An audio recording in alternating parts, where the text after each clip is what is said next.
Alhamdulillah. Alhamdulillahilladzi faradallahu ala ibadihi siyama Ramadan wa qiyamahu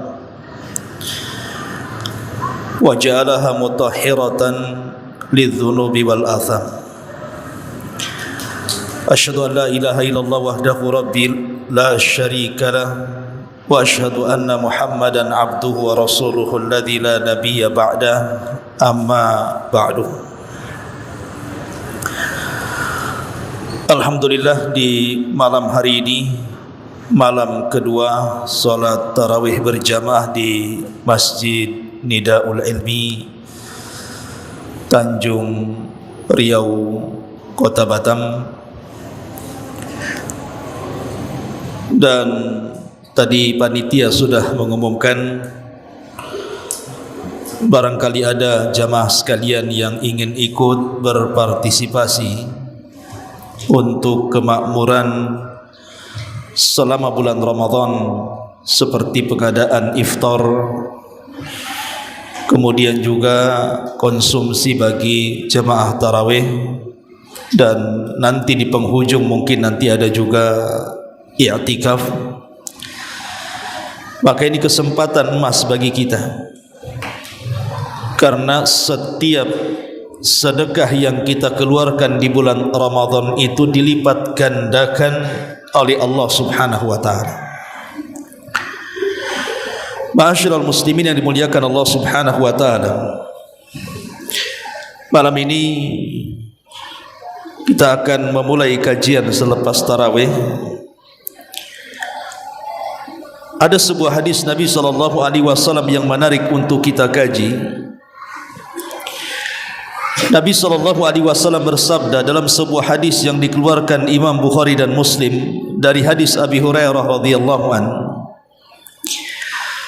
kullu amal ibni Adam lahu illa siyam fa innahu li wa ana ajzi bihi. As-siyamu junnatun fa idza kana yaumi saumi ahadikum fala yarfus wala yaskhab fa in syabahu ahadun aw qatalahu falyakul inni imru'un sha'im. Fa walladhi nafsi Muhammadin biyadi lalughufu fammi as-sha'imi atyab indallahi min rihil misk lis-sha'imi farhatun inda fitri wa farhatun inda liqa'i rabbih. Nabi SAW mengatakan setiap amalan anak Adam itu kembali kepada yang mengamalkannya, kecuali puasa. Maka puasa untukku, kata Allah, dan aku yang akan membalasnya. Kemudian Nabi SAW mengatakan bahwa puasa ini memiliki amalan yang sangat besar, di mana orang-orang yang mengamalkannya dirahasiakan pahalanya di sisi Allah Subhanahu wa taala. Perhatikan hadis tadi, Rasul mengatakan fa innahu li wa ana ajzi bihi, puasa itu untukku dan aku yang akan membalasnya. Ikhwatu fillah muliakan Allah Azza wa Jalla, amalan itu ada dua macam. Ada yang bersifat pekerjaan, ada yang bersifat meninggalkan pekerjaan. Salat itu mengerjakan sesuatu, artinya bersifat mengerjakan. Zakat juga mengerjakan sesuatu, haji juga mengerjakan sesuatu. Tapi puasa tidak. Puasa itu meninggalkan pekerjaan. Karena hakikat berpuasa itu diam saja. Lain dengan salat ada takbir sampai salam. Lain dengan zakat ada harta yang harus disedekahkan. Lain dengan haji ada manasik yang harus dilakukan. Tapi puasa itu diam saja. Yang penting dia meninggalkan makan, dia meninggalkan minum, dia tidak mengumbar syahwat, dia meninggalkan maksiat, maka orang sudah dianggap puasa selama dia niat. Inilah yang membedakan ibadah puasa dengan yang lainnya. Kalau puasa itu sifatnya at-tarku wan niyah, meninggalkan dan cukup dengan niat saja. Makanya dari sini kata para ulama, yang namanya niat tidak ada yang tahu kecuali Allah Subhanahu wa taala. Bahkan malaikat raqib dan atid saja tidak tahu kalau kita ini sedang berpuasa. Bayangkan kalau seandainya para malaikat saja tidak tahu bahwa kita sedang berpuasa. Yang tahu hanya Allah Subhanahu wa taala dan si pelakunya, menunjukkan bahwa puasa itu ibadah rahasia. Yang tahu hanya si pelaku dengan Allah Subhanahu wa taala, sampai kepada para malaikat pun tidak tahu. Itulah yang menjadikan Rasul mengatakan as-siyamu li wa ana ajzibihi. Puasa itu untukku dan aku yang akan membalasnya. Ini yang pertama dalam potongan hadis Nabi sallallahu alaihi wasallam. As-siyamu li wa ana ajzibihi. Kemudian hadis berikutnya Rasul mengatakan as-siyamu junnatun. Puasa itu benteng bagi kita. Benteng dari apa? Pertama dari syahwat, yang kedua benteng dari api neraka. Makanya ada hadis yang mengatakan man shoma yauman fi sabilillah ba'adallahu wajhahu anin nari sab'ina kharifah. Barang siapa yang berpuasa satu hari saja di jalan Allah Subhanahu wa taala, maka Allah akan jauhkan wajah dia dari api neraka sejauh 70 musim. Al-Hafidh Ibnu Hajar dalam kitabnya Fathul Bari mengatakan, yang dimaksud 70 musim di sini artinya 70 tahun. Makna 70 tahun artinya masa perjalanan manusia. Jadi kalau kita berjalan selama 70 tahun, kira-kira sampai mana? Sejarak itulah neraka dijauhkan dari wajah kita. Itu menurut Al-Hafidh Ibnu Hajar Al-Asqalani dalam kitabnya Fathul Bari. Sebagian para ulama mengatakan ini baru puasa sunnah. Jadi hadis ini, keutamaan hadis ini bicara tentang puasa sunnah.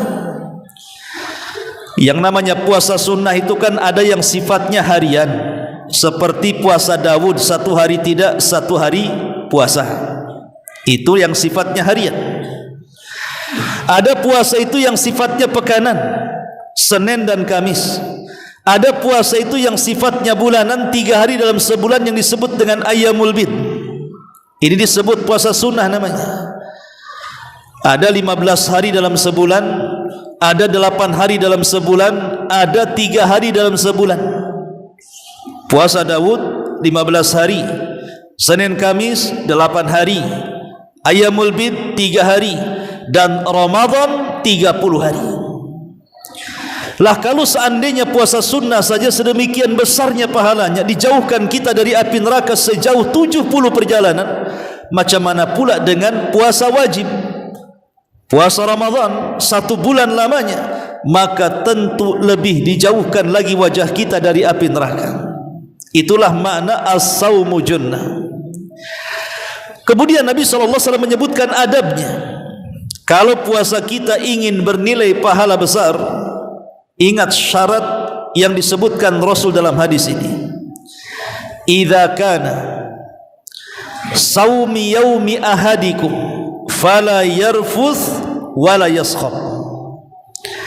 Apabila salah seorang di antara kalian sedang berpuasa, pertama fala yarfuth, jangan mengeluarkan kata-kata kotor.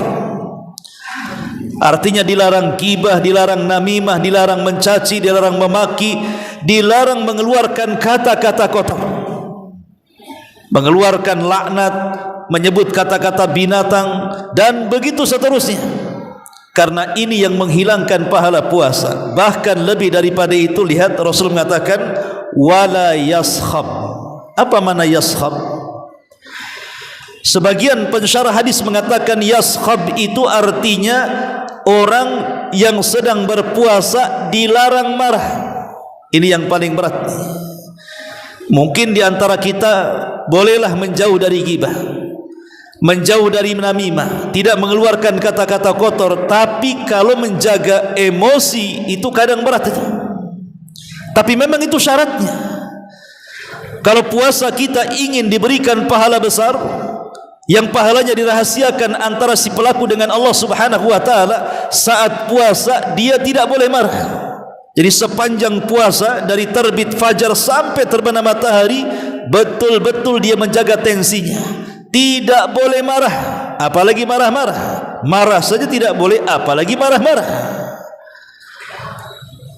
Karena hadis setelahnya, lihat kata Rasul, fa in sabahu ahadun, kalau ada orang yang memancing-mancing emosi dia, au qatalahu, ataupun mengajak kelahi, apa kata Nabi SAW? Falyakul inimru'un saim, afwan, saya lagi puasa. Dia sampai Rasul memberikan solusi supaya kita tidak terpancing emosi, maka kita disuruh mengatakan saya sedang puasa. Karena biasanya sedang puasa itu banyak perkara-perkara yang membuat orang emosi. Maklum orang puasa itu lagi lapar, mudah terpancing emosinya. Lagi haus, mudah terpancing emosinya. Lagi tertahan syahwatnya, mudah terpancing emosinya. Tapi Rasul mengatakan orang yang berpuasa itu tidak boleh marah. Ini syaratnya, tidak boleh mengeluarkan kata-kata kotor dan tidak boleh marah, karena inti puasa itu mengendalikan diri dari apa-apa yang membuat kita melakukan kemaksiatan. Kemudian Nabi SAW mengatakan, walladzi nafsi Muhammadin biyadi, lalughufu fammi shaim atyab indallahi min rihil misk, demi jiwa yang zat Muhammad berada di tangannya, sungguh bau mulut orang yang berpuasa itu lebih harum di sisi Allah dibandingkan minyak kasturi atau minyak misik. Antum tahu minyak misik?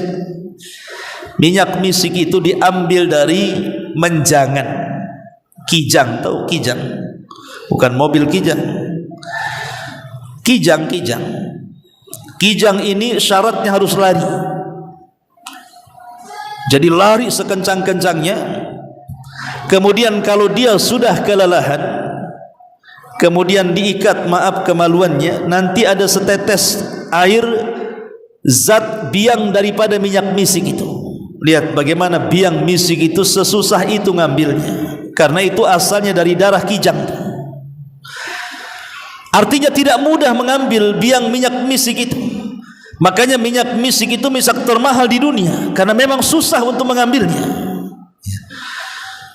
Makanya kalau ada sekarang orang jual-jual kok ada merek misik, itu tidak jelas, no. Susah mencari minyak misik itu. Tapi lihat bagaimana Nabi SAW mengatakan bau mulutnya orang yang berpuasa lebih harum di sisi Allah, bukan di sisi manusia ya. Di sisi Allah Subhanahu wa taala melebihi minyak misik ataupun kasturi.